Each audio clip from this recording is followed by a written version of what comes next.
Good evening, everyone. Thank you for joining us. Welcome to the University of Chicago Institute of Politics Speaker Series event, What to Expect If You're Expecting Trump. My name is Nora Kiley, and I'm excited to welcome you all to today's event.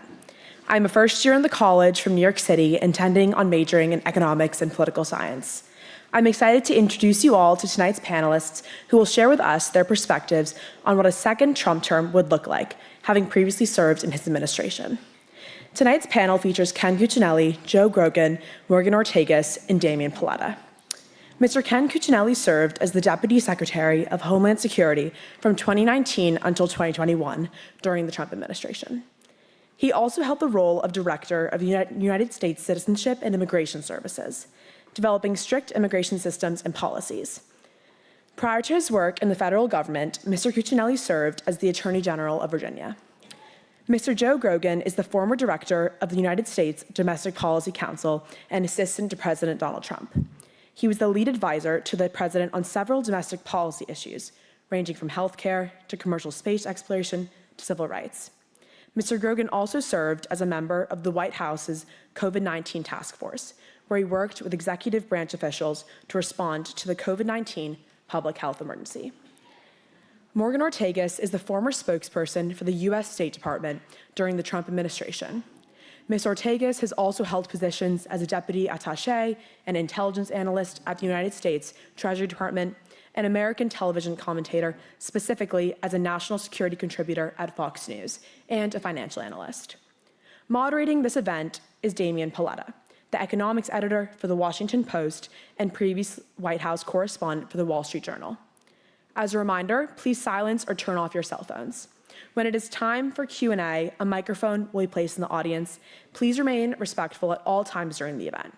And finally, please line up and remember that priority for first questions will go to students.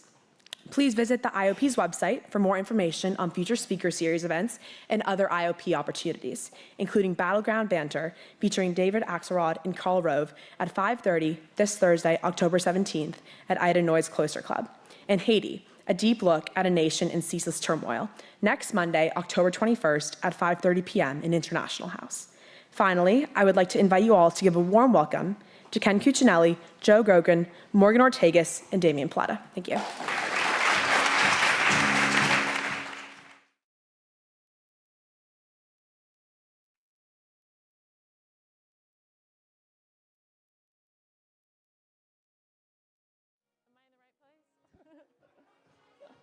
This song's having a week, I'll tell you. All right, hi everybody. It's so great to be here. My name is Damian Paletta. I'm the Washington Bureau Chief of the Wall Street Journal. I'm really excited to be here with these great guests. It's amazing. We are 3 weeks today from the election. It's been quite an election year, I think we can all agree. We had a candidate drop out after a debate.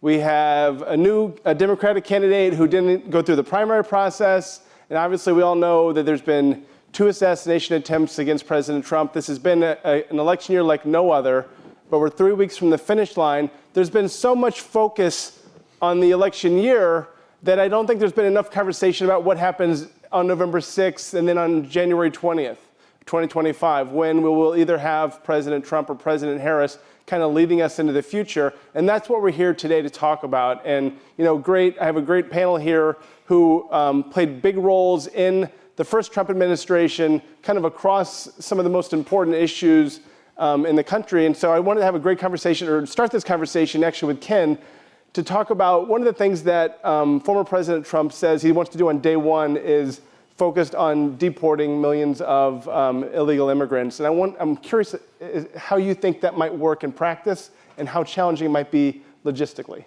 Well, there's no question that it's a logistical challenge. He talks in terms of deporting more people than we've ever done, which you'd really look back to the Eisenhower administration for that. And there really hasn't, in the lifetime of most people in here, been a determined effort to deport many people who are here illegally, in the tens of millions. There's almost 1.5 million, not quite 1.5 million, already final orders of removal that are just sitting, waiting to be executed on. So there's an awful lot that can already be done immediately. There's also following 4 years where over 10 million people have been let into the country who are here illegally, there's an enormous pool. And the challenge is, I mean, this one question, we could easily cover the entire time. I will not do that, but I mean, you're going to see a shift in public support. Right now, the public supports this, almost to 60% levels. And, but when you put real names and faces and families and people are leaving in real life, that support will go down. And that's where somebody like a Donald Trump is different than many of his predecessors, is he doesn't really pay attention to that. He really tries to achieve the goal. And once he sets the goal of deporting millions of people who are here illegally, then the logistics are really your next question. The military will be involved. Don't think in terms of use of force. Think in terms of use of resources, bases, planes, for example, which, by the way, the Biden administration is using to bring people in to the country, sadly enough. And those same resources and those same locations will be used to ship people out. So is the idea that there would also be some sort of self-deportation process as well? People would say, I'd rather do this on my own terms. So yeah, Mitt Romney managed to invent that term about 12 years ago, self-deportation. But it's not wrong. You know, there are plenty of problem people coming over the border, but there are also people coming to work. And if they don't have the opportunity to work, which the Biden administration makes easy to do for people here illegally, and it is not difficult for an incoming President Trump to very quickly make it untenable for an illegal to work here. One of the most popular enforcement efforts undertaken in the first Trump administration was at chicken plants in Mississippi. And it wasn't just deporting over 600 illegal workers, they prosecuted the plant owners because they were in on it. They were facilitating all of it. And it was interesting to me to see the response across the political spectrum. Good, we're holding people who are exploiting these people accountable. Absolutely. And I think you can expect to see that to be a very big part of a second Trump administration as well. That will grow. It'll be an expectation of incoming U.S. attorneys, which it was not in the first Trump administration, and so they all dragged their feet on it. Now it'll be part of their job, and you'll see it all over the country. Morgan, you played a senior role, in the final 2 years of the Trump administration, and I'm wondering, in the State Department, and I'm wondering what you're hearing from people now. I'm sure they're peppering you with questions. Is he really going to do what he says? What's he going to do on Ukraine? What's he going to do in the Middle East? What do you say when you're getting all these questions from people who want you to explain, the words coming out of his mouth? Well, that's always a fun challenge. Listen, I think it would be very much a continuation. I think there was a divide between the first 2 years and the second 2 years. I probably have a bias to the second 2 years under Secretary of State Mike Pompeo, in which I serve. So, I mean, you're asking me about the world writ large.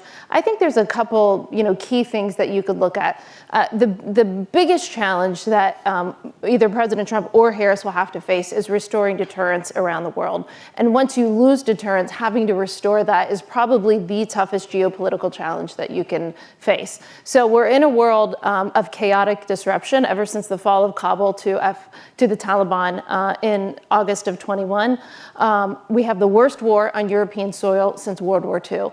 And we shouldn't take that lightly. That's very serious. I just gave some of the college Republicans a 30-minute diatribe on why we failed from a deterrence perspective there. I'll spare all of you. You have the worst killing of the Jewish people in any single day since the Holocaust. Now, in the past few weeks, you've seen Israel on the momentum going after Hamas and Hezbollah. If you had told me a year ago that this would result in the killing of Hassan Nasrallah and many of the terrorist operatives as an intelligence analyst that I chased for years, I don't know that I would have believed you. But it's still, you have chaos in Europe, chaos in the Middle East, chaos at our southern border. By the way, that does matter because we are effectively turning Mexico into a failed state. Whenever you have seated handed operational control of your southern border to cartels, and you enrich these cartels with human trafficking and drugs to the tune of billions and billions of dollars, that endangers the government of Mexico. That empowers the cartels. And I think Mexico is on the precipice. I don't think it's getting nearly enough press. And I think we should be very concerned that our current policies at the southern border are destabilizing our neighbor and could turn Mexico into a failed state. I'm very concerned about it. And then you look in Asia, you see, of course, that China's doing operating the exercises, somewhat routine exercises around Taiwan, but incredibly aggressive. We know that Xi Jinping, we can just look at what he says. He has told the PLA to be ready to invade Taiwan by 2027. So that's under Trump or Harris. So I think Americans are faced with a choice of who do you think can deter Xi Jinping from making, I think, a fatal calculation of invading the island.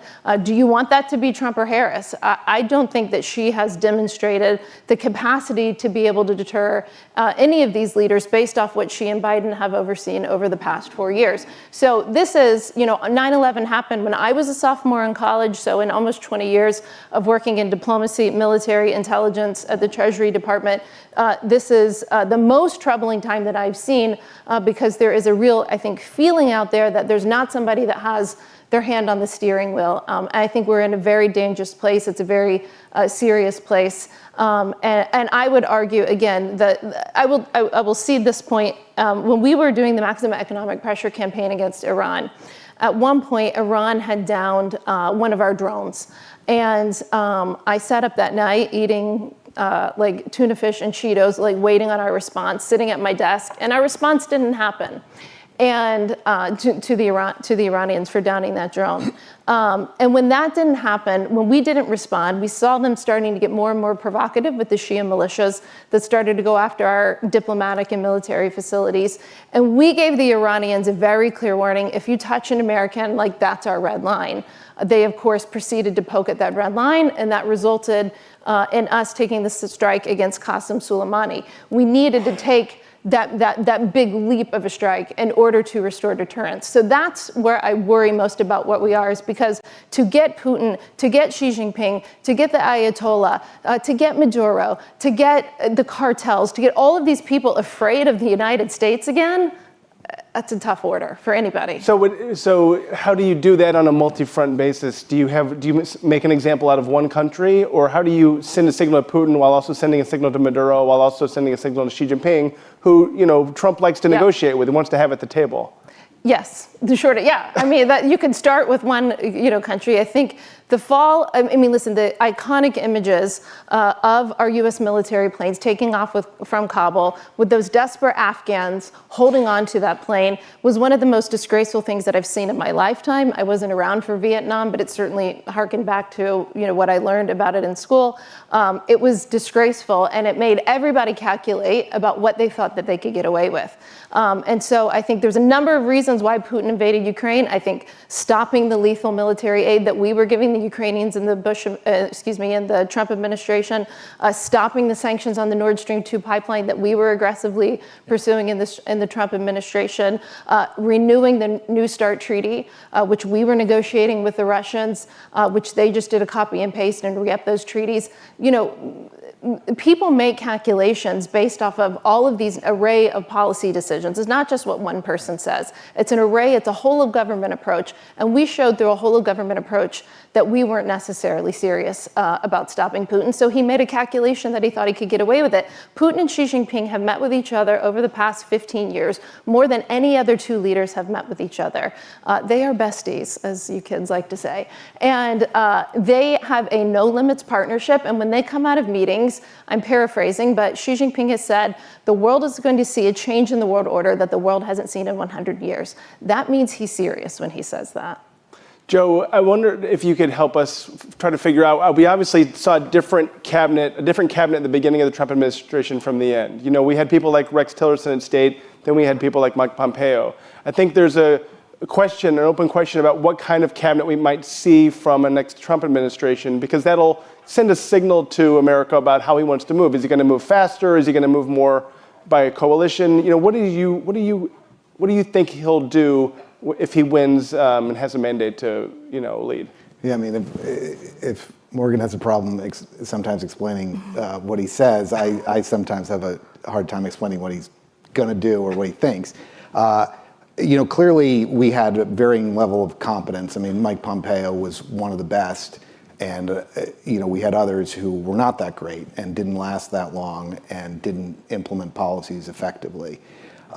I think based upon the way they're behaving in the transition, they're being very smart, and the type of people that I hear they're looking for makes me think they're looking for competence, a combination of outsiders and people who've done this before and can complement different skill sets.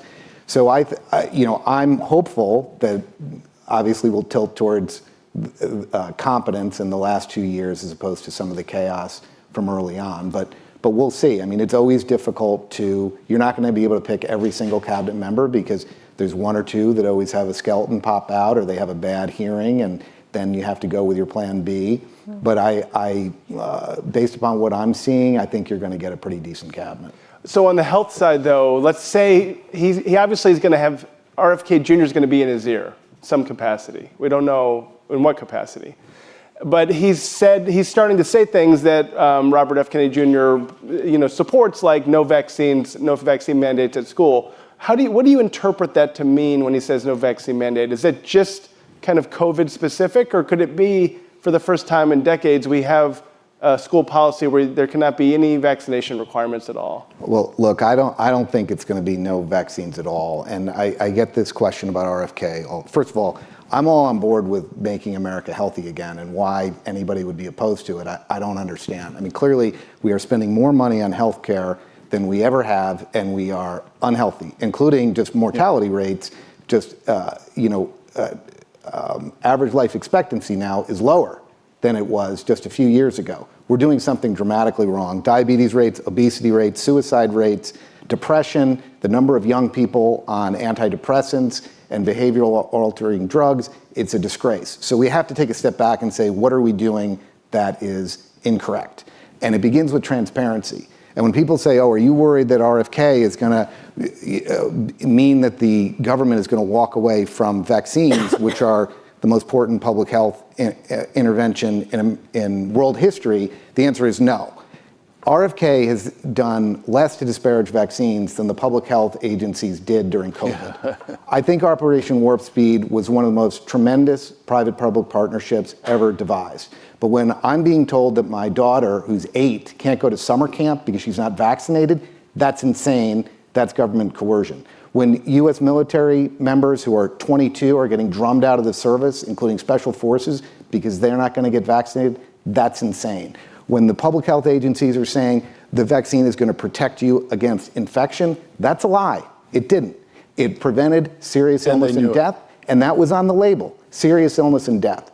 And our public health agencies were not transparent with the American people, and unfortunately, it is going to take a long time. And it's not going to be about 4 years. This is going to be a 40-year project to rebuild trust in our public health agencies. And as somebody who spent 20 years in healthcare, worked for a couple pharmaceutical companies, and love some of these agencies, including FDA, where I worked. We're in a tough spot, and it really makes me sad to see what happened with these mandates and the lack of transparency from the public health agencies. So do you think, can that conversation be had? I mean, I would think that if he's elected, President Trump will be focused a lot on immigration and foreign policy out of the get-go. There's going to be, obviously a lot of things happening behind the scenes on Medicare, Medicaid, and the health agencies. But do you think that kind of work can be done behind the scenes to be ready for maybe some big changes in a year or so? How long does it take? Well, I mean, the joke was, Trump didn't really tolerate a lot of people saying, we thought you were concentrating on foreign policy this week and we didn't have to do anything on domestic policy. I mean, he has a way of calling people all the time and saying, where's this thing we discussed in the Oval Office 2 hours ago? So I think you can get a lot of things done. I think principally where we're going to start, where I would expect to start, is transparency around data, around information. The government husbands tons of data that doesn't push out into the system. It doesn't allow researchers to access it. This administration's been terrible on public health data and transparency. CMS data, every university in the country, every independent researcher should be getting easier access to data. Clinical data should be released and disseminated more widely. And we should have a new mandate from our public health agencies that they have an imperative to get data out. It's frequently the case that CDC, for instance, will sit on data for years. And why do they do that? Well, because somebody at CDC, who's the project officer on a grant at a university like the University of Chicago, wants to get a publishing credit. And it takes 2 years to get a peer-reviewed article out. I'm sorry, but no individual at CDC should have their name on a publication paid for with American tax dollars. That data should be out. As soon as it comes in and gets cleaned up, and we know it's accurate, it should be pushed out. And if the University of Chicago wants to put it on their website, great. But it's an open secret that one of the reasons why people go to these agencies is they get to see the data before anybody else, and then they can get publishing credits and then go pursue academic jobs. And it's a disgrace. Nobody looked to CDC during COVID epidemic to say, where's the epidemic right now? Right. Where are the number of cases in Maryland versus Hawaii versus, no. They were going on the Johns Hopkins University website. Right. They were going on the University of Washington because they did the best job compiling the data and putting it in a usable form. So I think that's, making data out there and allowing the American people and researchers and scientists to judge for themselves would be a key thing that could be accomplished very quickly. And I would definitely expect a transparency initiative. And I would also expect a top-to-bottom review of some of these funding streams. And the simple question, are they making Americans healthier? Ken, the Congress has tried and failed for years to do immigration reform, never really getting that close to the finish line, but there's been bipartisan efforts. Do you see President Trump, moving by executive order first and then trying to bring Congress along for something more comprehensive, or just bypassing that because it might seem like a waste of time? No, I do see him moving quickly with the authority inherent in the executive, and then also frankly, picking up what was a failing from the first term is they worked so long on their legislative proposal that it never really got out. Mm-hmm. And if you're looking for a model of what a Trump legislation would look like, look at Australia, which is an economically focused, 30-year-old change for Australia, and it's credited with bringing them economic growth and so forth. And if you believe, as President Trump does, that American immigration is for America, that America is the priority in American immigration policy, then that makes an awful lot of sense. And that is how he looks at immigration. Of course, we are and were under President Trump the most generous immigration country in the world. That doesn't go away. That's sort of part of the American ethos, and he continues that despite all the rhetoric and how people may judge him via Twitter or something. But the numbers on that just don't lie. But I do think that's the direction he'll go, but not until he has locked down the border, which, by the way, can be done very quickly if you're willing to use military resources. Again, I'm not talking about invading Mexico. Lord knows we don't want to do that. But I'm just talking about blocking the border between the legal ports of entry. It is almost 2,000 miles long. Much of it is impassable, but for the portions that are the traffic lanes for the cartels, which, as Morgan pointed out, are making more money probably today off human trafficking than they are off drug trafficking. And they have budgets. No joke, they have budgets, and that's how they think of it. This is not some street rabble. These are de facto countries inside of Mexico, de facto governments operating inside Mexico with all of the resources, including military hardware, of small nations. And needless to say, their chain of command is very clear. Their rule of law is vicious. And Mexico suffers, we suffer from that, and we're enabling it with that open border. And I think that will be the most sweeping, quick thing that you'll be able to see I think a lot of the health accomplishment can begin based on personnel picked and turning them loose. And I can speak personally to Joe's comment about, you get a phone call. I mean, lots of people who've worked for President Trump can tell you about like 6 a.m. Saturday morning phone calls. And my wife's like, who was that? I was like, it was President Trump. What? What did he want? He wanted to know why A, B, or C was done this way. And that's real. And the guy probably sleeps 3 hours a night and functions at a high speed all the time and expects everybody else to push that way. He did not have those kinds of people in the early part of his first administration. That is, I fully expect that to not be a problem in the second administration because he's learned that error. And but the border, I think, will be the most visible, quick place that you'll see a massive change. Do you think there will be Democrats in Congress open to, a big immigration deal if he wins? Tester likely could lose Montana. You won't have Joe Manchin, although that seat will go Republican. Sinema's going to be gone. So, maybe some of those deal makers who might have been there more willing to be at the table won't be there anymore. Could that make it harder if the Democratic Party moves to the left and really digs in? Well, the Democratic Party the center of the Democrat Party that's elected has moved dramatically to the left. And so there are less deal makers there to work across the aisle. But on the Republican side, the precondition has always been a secure border, and that hasn't existed at a time when decent legislation was advanced. The best chance we had was actually during the first half of the first Trump term, and Paul Ryan, he torpedoed it. Mm-hmm. And, that was the best chance we've had in 30 years at comprehensive immigration reform. But I do think if you see executive authority used to secure the border and large scale, I won't call them mass, but large scale deportation actually begins, I do think the conditions then exist to have legislation seriously considered that has a chance of survival.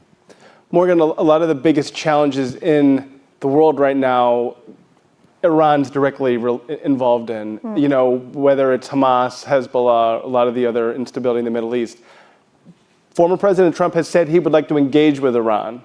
How do you think one does that? And what is the process like? Well, there's many different ways to engage. I think I want to set the picture by just understanding what Iran has done in the past 4 years, because I think it's incredibly important to know who we are dealing with. When I went around the world earlier with you, one of the things that I failed to mention is that our U.S. Navy ships are seeing more action in the CENTCOM theater in the Red Sea than they've seen since World War II.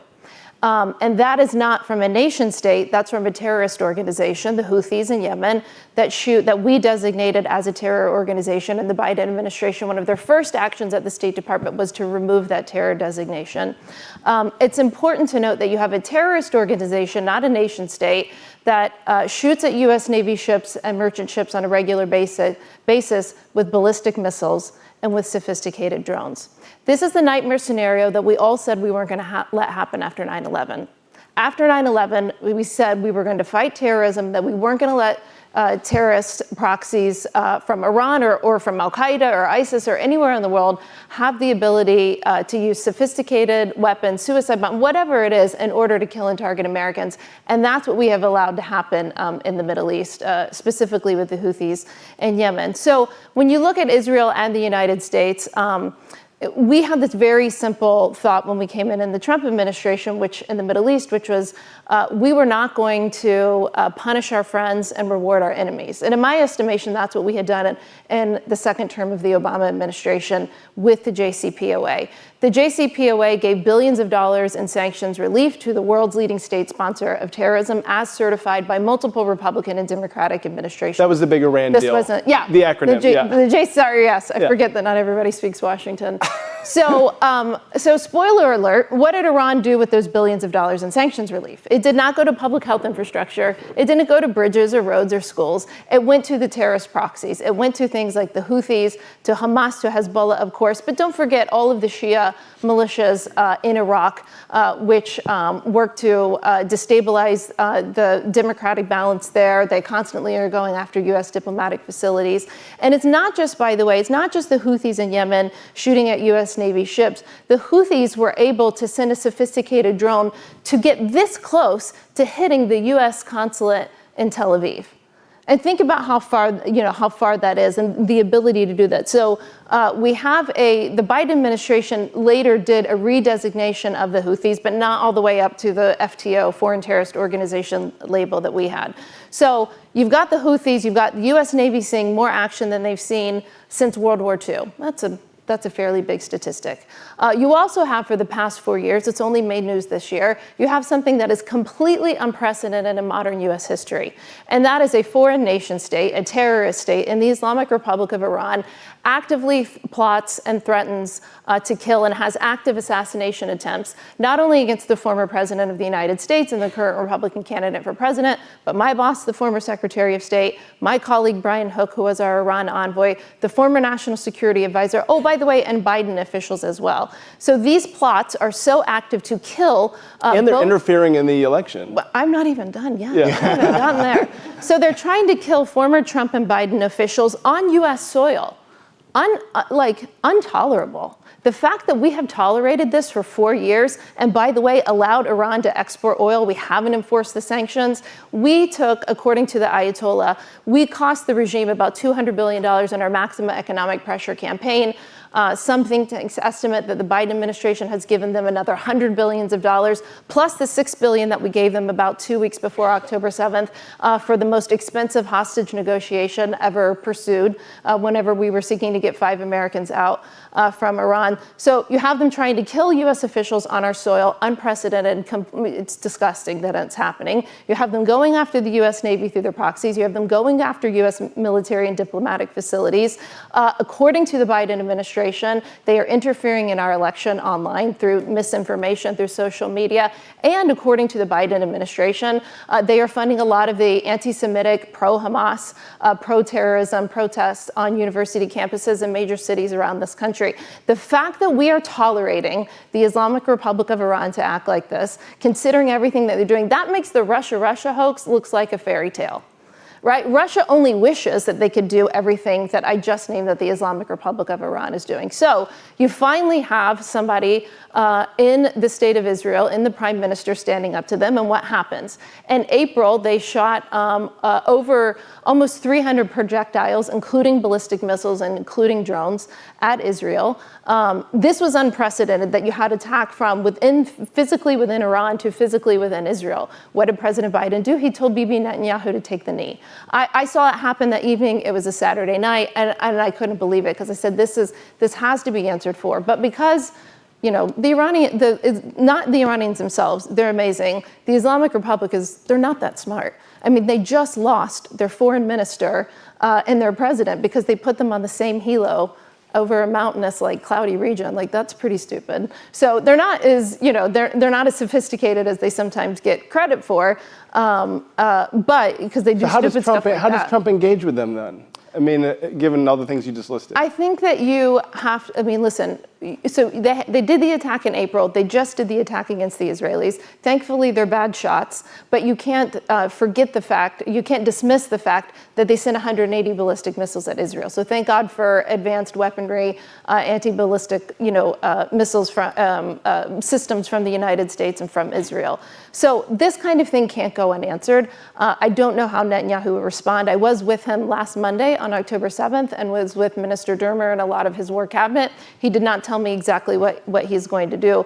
But I think the Islamic Republic of Iran only respects strength. They only understand strength. I think they will continue to shoot ballistic missiles at Israel if they think they can get away with it. So there's a number of IRGC and military targets that I think are fair game. There's a lot of talk in the U.S. about whether they could hit the nuclear sites. They probably need U.S. assistance to do those. But as we've seen with the pager and the walkie-talkie bombers, Israel has the capability and capacity to be quite creative in their attacks. But until the Islamic Republic feels the pain for their actions, they're going to keep doing it, right? It's no different than I have a toddler. It's no different from my toddler. My toddler's going to keep pressing and doing something until she knows that she can't do it. And the regime is no different. They will attack American forces. They will attack Israel. They will send ballistic missiles. They will try to kill American officials on U.S. soil until there is a response to them that decapitates them. And if that response doesn't happen soon by Israel, I promise you that response will happen in the next Trump administration.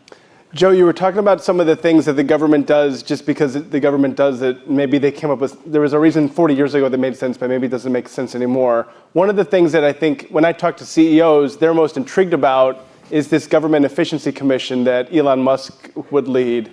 And, would come in with new eyes and say, this is dumb. Why do we have 16 agencies regulating that? Let's just come up with a plan to restructure stuff. How effective do you think that could be? And what do you think Elon Musk's role might be in a new Trump administration?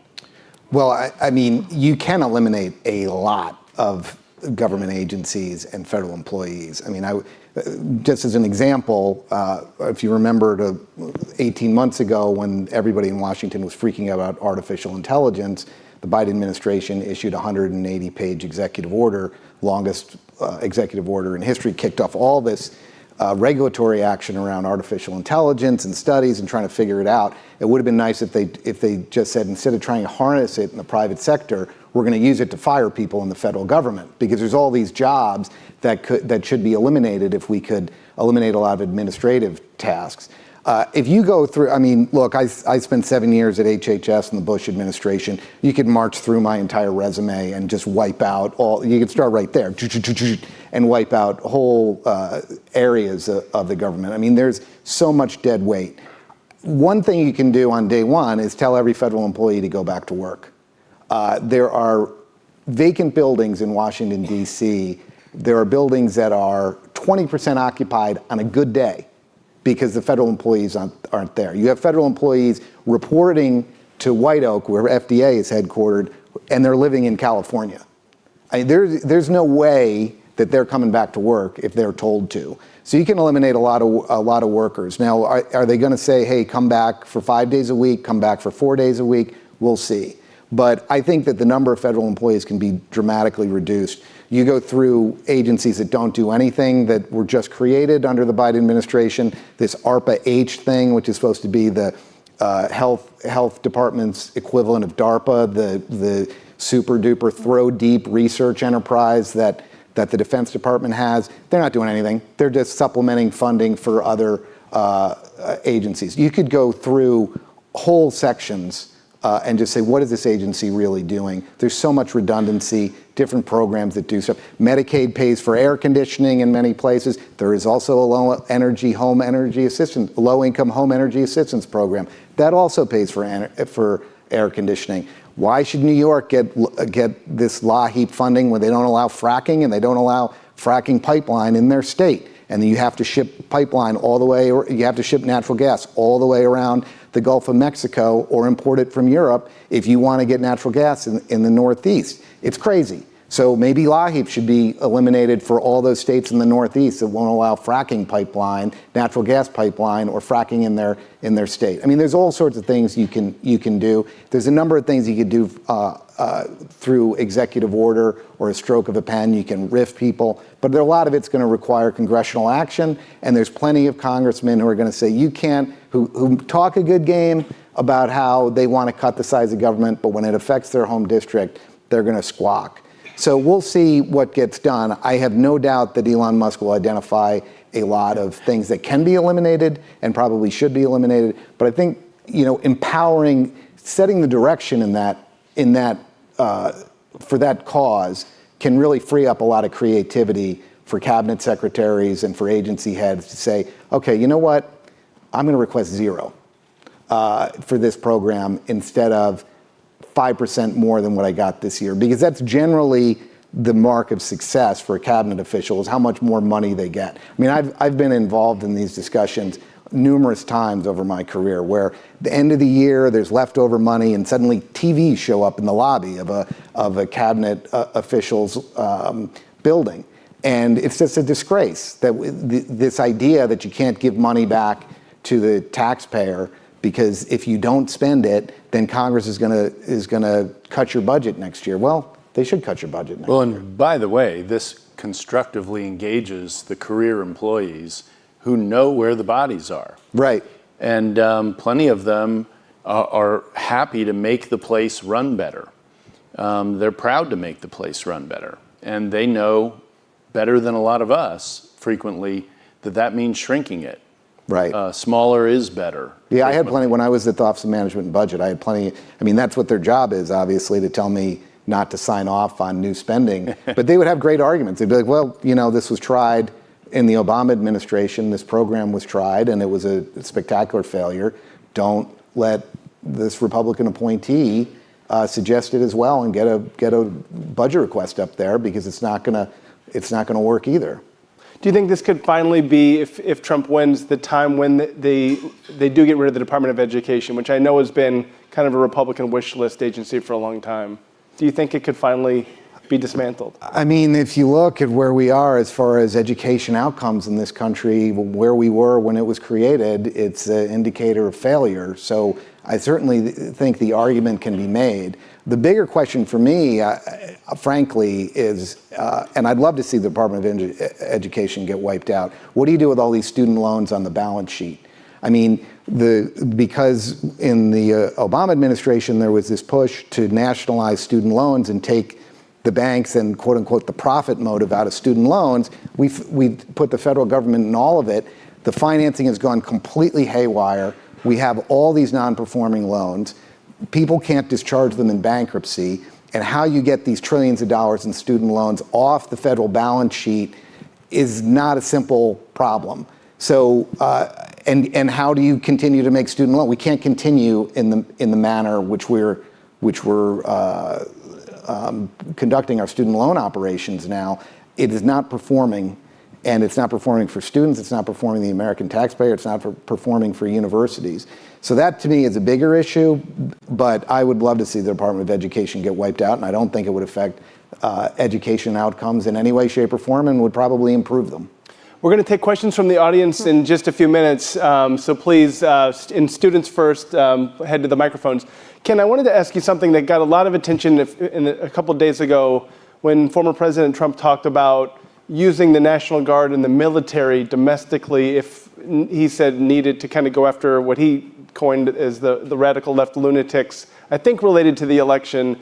The idea of using the military for domestic security purposes, I think, gives a lot of people pause. What do you think he meant, and what do you think it would take for him to try to authorize such a thing? Yeah, I don't think he's referring to the election. I think he's referring to things like the rioting, city-destroying rioting that was going on in 2020, and that was kicked off with the murder of George Floyd, and which was obviously itself terribly wrong, but it wasn't a legitimate basis to start burning cities down.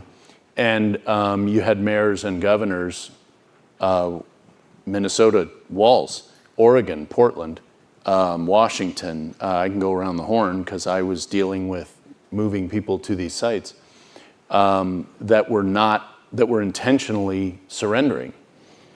Chicago, parts of Chicago. You all had a very interesting superintendent, I believe is the title of police. Brown, I think, did an outstanding job, or tried to, and was badly interfered with in that respect and had very little backing from the governor. It's those circumstances that I think Trump is talking about, and there is no, that's completely consistent with the law. People can state their discomfort with it, but anytime that other resources are inadequate to the task, the president can use those resources for law and order. So there's a law, post-Civil War law, Posse Comitatus, signed that took... Hasn't it been used very much, has it? Yeah. No, it's never really been successfully used. It's been talked about a lot. It set an expectation. But Posse Comitatus removed the ability of, and I'm going to zero in on the word posse because I know you all know what a posse is. Marshals anywhere in the country could call up a posse, which put them in charge of everyone in their jurisdiction, including military members. And that was very uncomfortable for the military members. They didn't want to be under civilian authority. And this was post-Civil War. The Democrats were trying to get troops out of the South from protecting new black citizens. And the same president who signed Posse Comitatus moved the military down into Arizona for 1.5 years to act as a police force. So understand that you go back to the very beginning of that law, and the people who implemented it were perfectly comfortable with the military as a police force when they didn't have another alternative that was effective. That's what Trump is talking about. It's perfectly legal. And if people are going to otherwise let cities burn, it seems to me a hell of a lot better alternative. We have a question over here. I just would ask the questioners to identify yourself and tell us where you're from as well. Hi all, my name is Christopher Phillips. I'm a fourth year undergraduate in the college. I'm from Southern California. I'm interested in learning about how you all think that the fact that Donald Trump would only have one more term and therefore doesn't have re-election concerns, at least personally, how that might affect what he looks at doing in his second administration. Great question. It's a very interesting question. I think it will affect some of what he does, and for some of it, it'll be a damn the torpedoes kind of an approach. And for other things where he has been, and I don't say this as a negative, he's a bit transactional. So he says, I'll do this, and a constituency likes that, and by golly, he does it. We've not had a situation where he hasn't had an election behind him to see how he holds to those. But I can tell you, in arguments that the president, of course, was the ultimate decider on, the silver bullet argument was, Mr. President, this is what you said in the campaign. And that was not true in my adult lifetime, in my view. I wasn't in the Bush administrations, but that was not quite as critical to them. And it's not as critical, it's not something you see in Washington generally, a firm commitment to do what you said you were going to do. But he has shown that up to this point. It is an interesting question whether that gives way a bit without an election behind him. But I think he sets that as his own standard, and that's why he does it. I don't think he looks at this from an election standpoint the way so many others in Washington do. I think it'll be more determinative if he has the House and the Senate, even than the fact that he doesn't have an election. So if it's a clean sweep on election night, there's obviously so much more that you can do if you have both chambers. If you don't, it's divided government, then that's a completely different calculation. The Senate map looks great for Republicans this year. I mentioned the college Republicans earlier. It's mostly a question of by how many seats the Republicans have the majority in the Senate. The Senate map does not look as good in 26, nor is it historically that great for incumbent presidents. So I think, and I would defer to Joe on domestic policy, but I think you're going to have to get, if you do get the House and the Senate, you try to get as much done as possible in the first 2 years, because you never know what the makeup will be in the second 2 years, regardless of whether there's another presidential election, which he obviously won't have. Yeah, just briefly, I mean, look, we're spending $1.8 trillion this year that we don't have, and we're not in a war. And we've got to get this spending under control. We've had presidents who were very concerned about the second term. This will be the first president in a while we don't have to worry about that. And we got to confront it. We've got to confront it aggressively, or we're in far deeper trouble than we have been in a very long time. So I'm hopeful, and I think he will. You know, he was at the Economic Club today, and he was questioned about those economists who are predicting inflation and increased spending. I actually disagree on that. I think there's going to be an imperative among his economic team to get spending under control and get the national debt and the yearly deficits under control. We have a question over here. Yes, my name is Eduardo. I'm a freshman from Brazil in the college. And my question is regarding inflation and cost of living. And I was wondering which proposed policies do you think he should implement to improve the cost of living, which is the biggest concern for upcoming voters in November? Great question. I'll start with, obviously, if you get spending under control, that's going to help control inflation. Energy, if we can start laying more pipeline and drilling more, that is going to bring down the cost of goods and allow for goods to be shipped better. You know, it's funny because he gets hit a lot. I mean, the Harris campaign started off really being aggressive on health care, and they backed off on some of that because the data really is not in her favor on this. In Obama's last year in the White House, the premiums for the ACA health care premiums were up 25%. In Trump's last year, they were down 1.7%. The Inflation Reduction Act was supposed to improve healthcare costs for seniors and drugs, and they have shot wildly up. Premiums are up over 20% for seniors, and all the savings have disappeared. So I think if you see a number of these policies that the Democrats have promised, that Biden promised, in actual reality, voters are seeing that they have not played out the way that they were supposed to, and it's really crimped. So I think if you get more choice and competition as a free marketeer and in the home of free market economics, the University of Chicago, I think we'll get costs down and inflation will come down. Yeah, and since we're at the University of Chicago, if I could just add an economic comment, the deficit is printed money. It's printed money.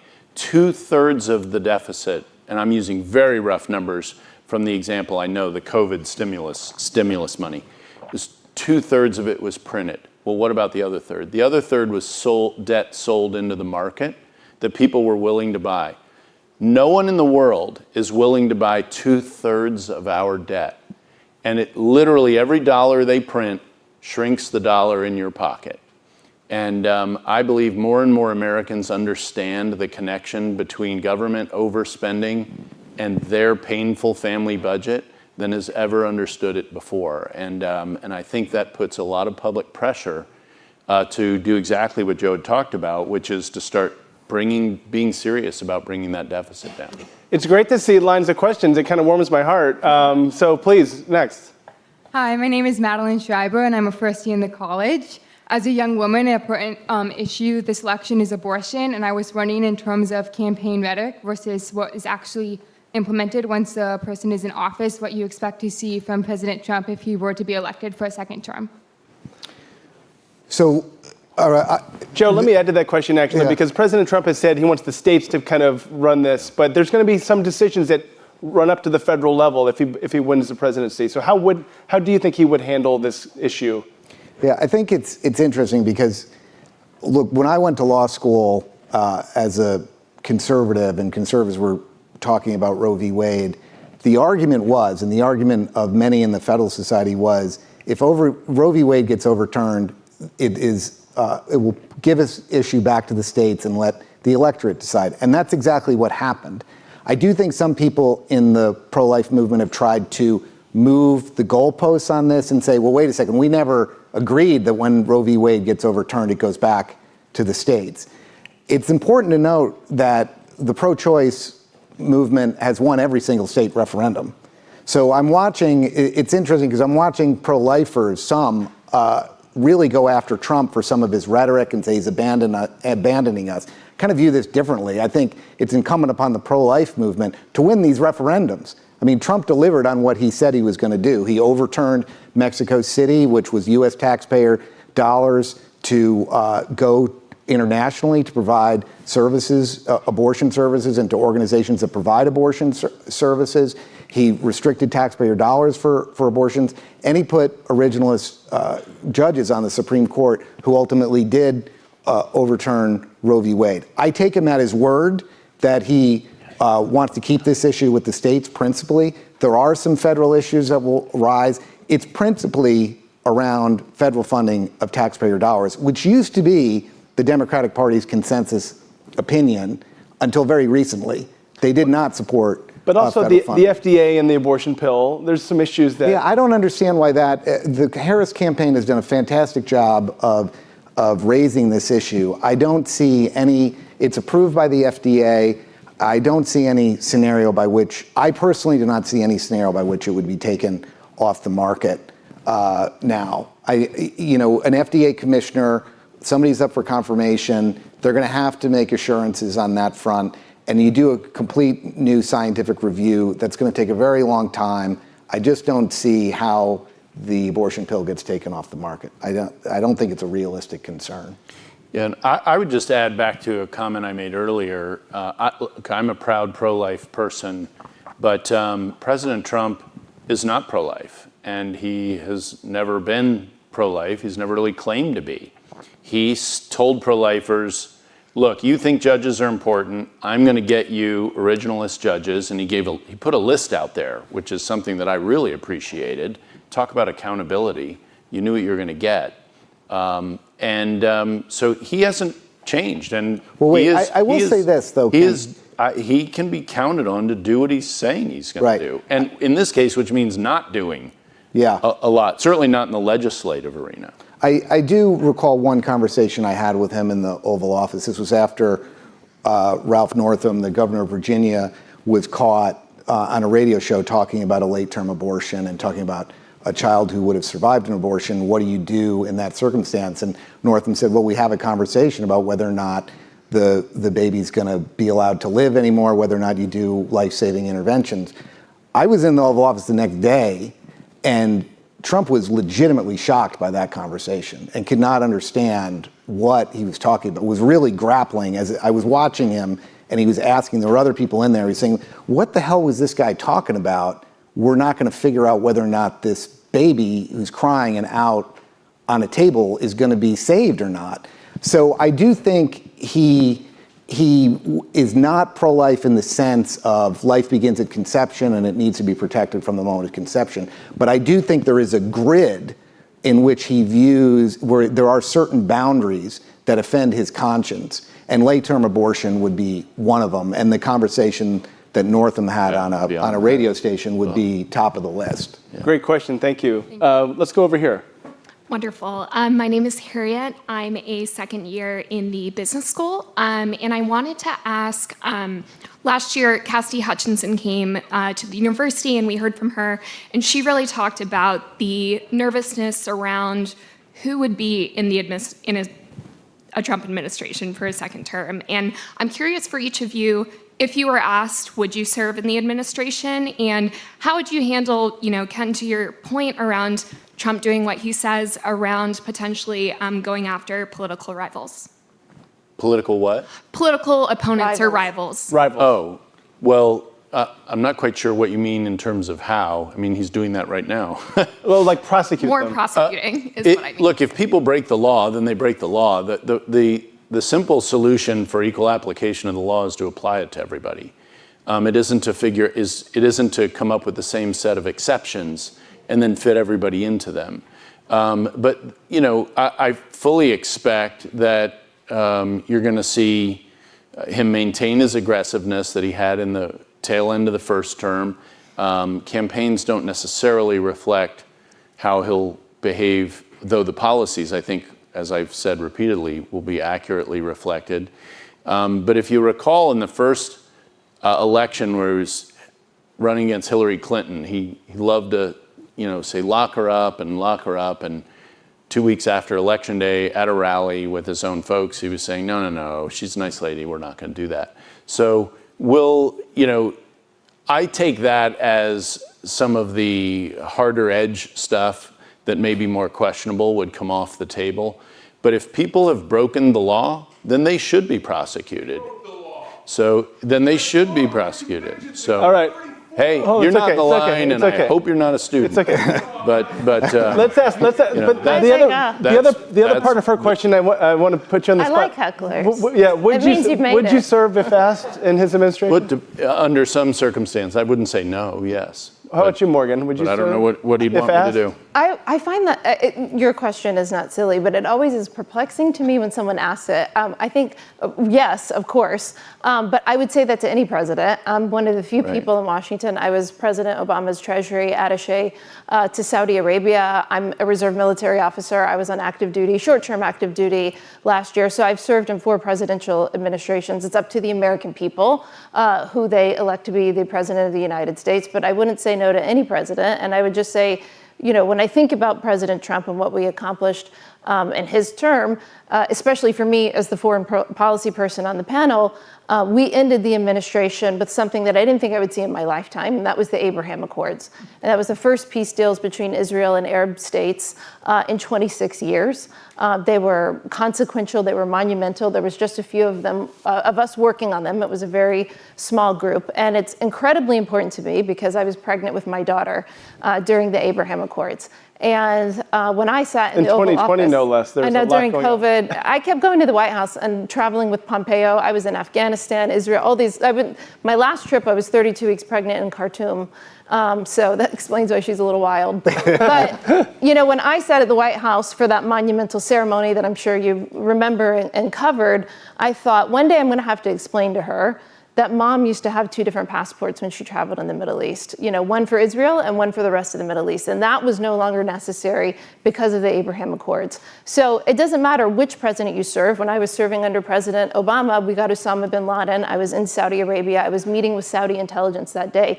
You can do monumental and consequential things. And the reason why I'm saying this, because I think this is so important for the young people in this room, sign up and serve. Raise your hand. It doesn't matter who is president. You can do important things. You can do important work. Join the military, take the Foreign Service exam, join the intelligence community, sign up and serve. I've had monumental experiences by serving both Republican and Democratic presidents. And obviously, if President Trump's asked me, I would absolutely serve again. Joe, do you have another government tour in you? You've served through several administrations. Yeah, well, the answer is not no, but exactly. I love the way she just explained that.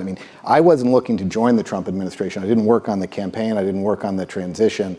And when there was a letter out, an open letter from a bunch of State Department officials saying under no circumstances would they ever work in a Trump administration, I was like, sign me up. Who do you think you are that you put yourself above the President of the United States? And I agree 100%. If Biden were to call me up today and say, hey, listen, I need you to crawl on a highway of straight razors to save this country, will you do it? The answer is yes. And we don't have enough people that are willing to serve the country. And we need to get back to this idea that there's nothing shameful about stepping forward and serving your country, regardless of who the President of the United States is. But can I say something? You just said it's not putting yourself above the president, it's putting yourself above the American people. Fair enough. Because the American people are the ones who make the decision. Absolutely. So that's who is the disservice. Well said. Excellent. Okay, over here. Hi, my name is Young, graduate student in sociology. So in the past 2 presidential terms, we've seen that both parties have shifted to a different strategy on trade. Both are shifting away from the neoliberal consensus. Biden's policy is high fence, small yard, de-risking strategy, basically the new Washington consensus. However, Trump is using a rather blunt tool, tariff, and his campaign slogan is 10% across the board. However, we've seen that even though there is a high tariff on China in the past few years, the intermediate inputs from China to Mexico increased dramatically. Mm-hmm. And the final product will be assembled in Mexico and then skirt around this tariff issue. So basically, there's still inputs from China, and it actually made China and Mexico, push them together in trade. So I wonder if Trump's rhetoric on tariff would somehow be deviated from his real policy, and whether there is a reconsideration of tariff. Can I go first? Yeah, I love this question. It's a great question. How many trade deals has the Biden administration done? 2 guesses, 3 guesses, 0. And the Trump administration, we negotiated USMCA, obviously. We had 2 trade deals that went through with Japan. USMCA was Canada, Mexico, the new NAFTA, yes. Thank you, the new NAFTA. We had 2 deals that went through with Japan, plus a very contentious military basing. We got Chorus with South Korea, and then we opened up new trade discussions with the Philippines, I think it was the Philippines, with the United Kingdom for sure. So you put our record of 4 or 5 trade deals that I just mentioned there to 0 that have happened for the last 4 years.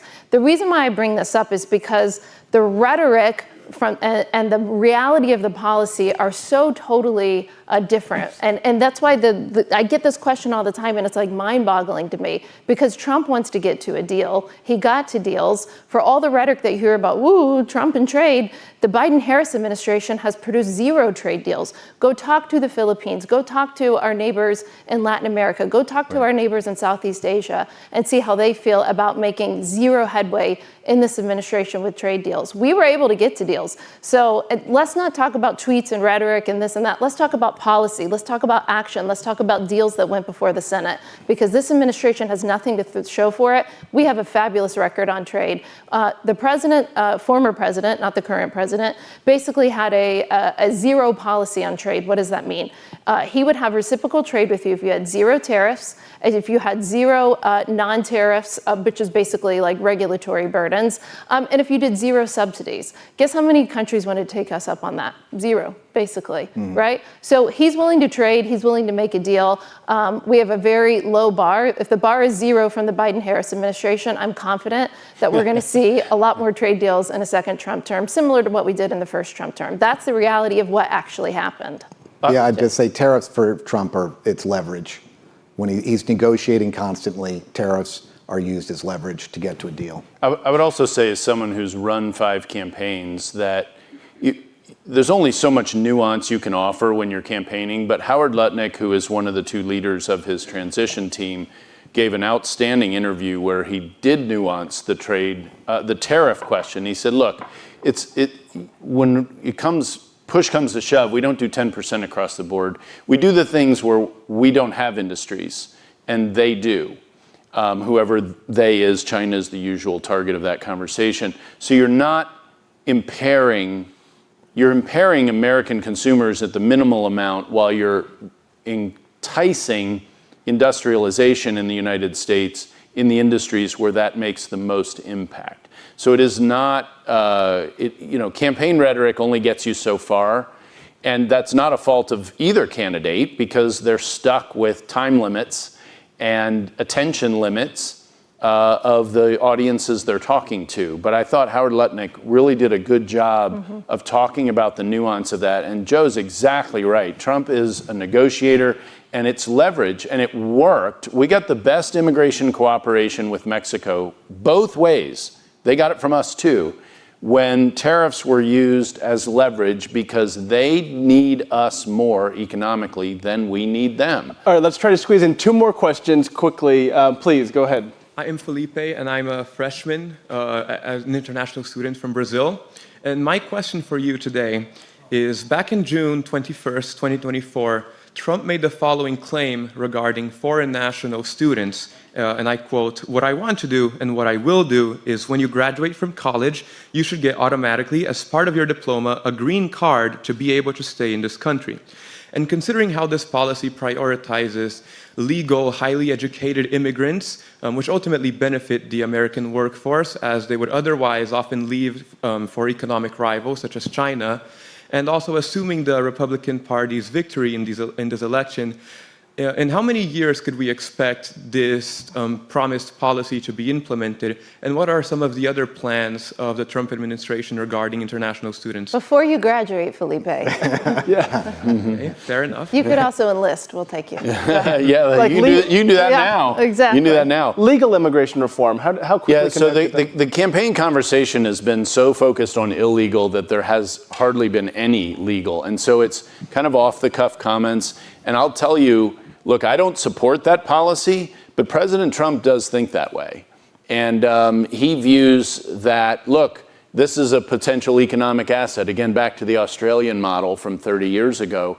That's why you hear those kinds of comments out of him. So that's, he's on your side and I'm on the other side on that one. Because I'll just share with other people in the room, my concern is that for American college graduates, that is the most vulnerable point in your career, the beginning, and I prioritize Americans. And, he has a much more business focus at that point and sees you as an economic contributor. Not that I don't, but that's a priority. Let's go over here. Sure. Okay, sorry. Yes, student. Hi, sorry. Thank you. My name is Elizabeth. I'm a 4th-year student in the college studying public policy, and I'm from just outside of Washington, D.C. Oh, great. My question has to deal with potential plans in a Trump administration to replace some federal employees in the civil service with political appointees. I was curious not just about how you think this might impact efficiency, but also how in agencies like the Department of Justice, what kinds of safeguards you think might need to be implemented in order to prevent political influences in kind of ensuring the rule of law. Joe, go ahead, yeah. Yeah, so a couple things. I have been privileged in my career in the federal government to work with some outstanding career employees. I have also worked with some people who were big problems, both from just an employee perspective, and it's very difficult to get rid of them in the federal government, and people who had their own policy agenda at variance with the President of the United States. When we saw something in the Biden administration where a number of State Department employees signed a petition opposing President Biden's policies on Israel. I mean, in my opinion, they should be fired immediately. They're working for the federal government. They answer to the President of the United States. You're toast. Right there, you're gone. The issue with what you're talking about is career employees who are in policy-making roles. And over the years, a number of positions have been taken over by career employees, and they're really making policy. And there was a push in Trump's first term, and it came out at the end, to say these people should be converted to political appointees and be able to be fired by a Democrat or a Republican president and replaced. And it was a very limited, targeted policy. It was not about a wholesale redoing of the federal workforce. It was a very small percentage that would be affected by this.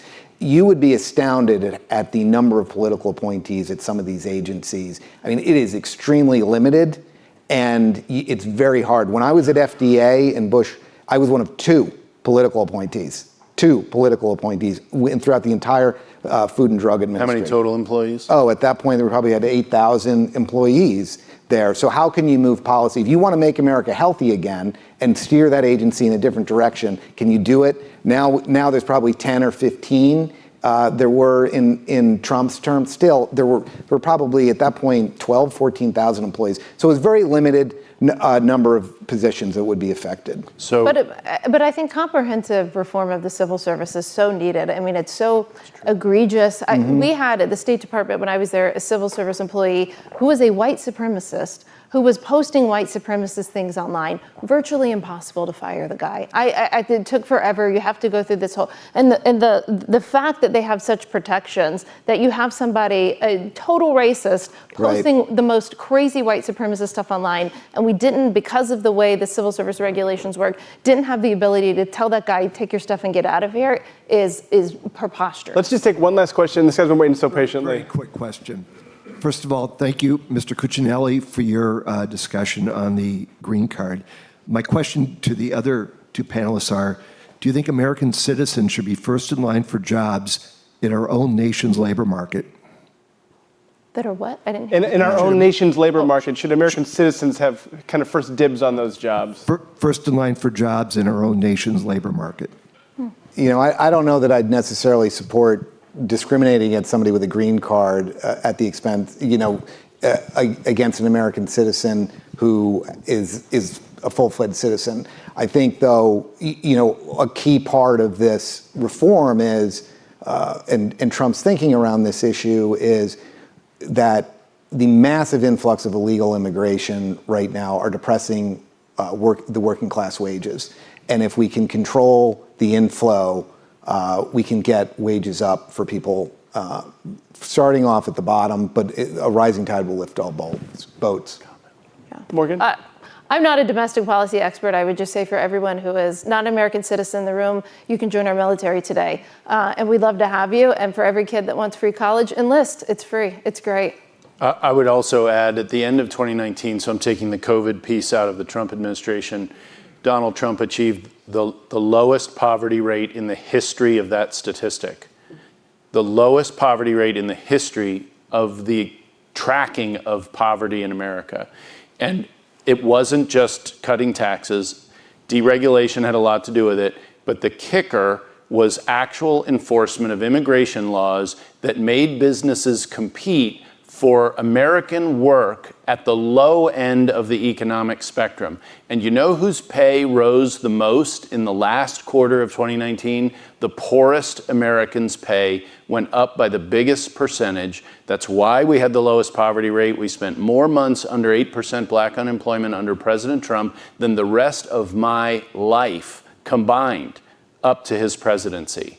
That's how good his policies helped poor people in this country who really still don't have a voice in the political discussion. Okay, we're over time. I just want to thank the panel so much. Please, let's give them a round of applause. That was a great conversation. We'll do it, Ralph. Thank you. And I want to thank the University of Chicago Institute of Politics, and thank you to all the attendees as well. Have a great night. Thank you.